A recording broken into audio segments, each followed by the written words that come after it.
Yeah, but the problem is the what is it? The receipt is cancelled already.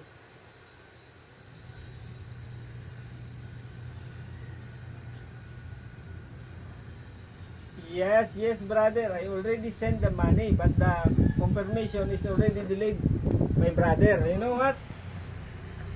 Huh?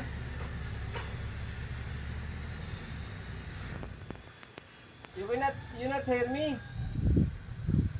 You know, brother, I already sent the money that you asking for me is 1,000 pesos, right?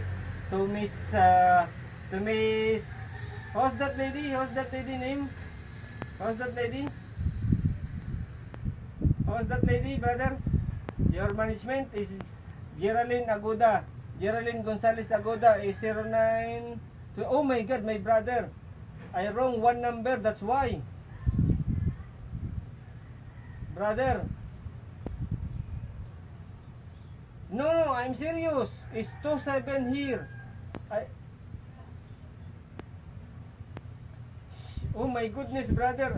I sent already to Miss Geraldine Aguda, but the problem is I put the wrong number in the last number.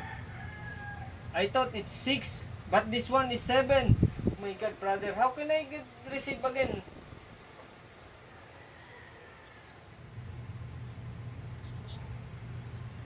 I will send again, brother. I will send again to Miss Geraldine Aguda. You have another GCash number?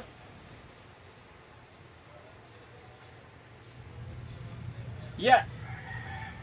Yes, brother. Yes, yes, yes. I will send it to you. I will send it to you, brother. Just, just, just minute, brother. Wait, wait. Hello, brother. Hello.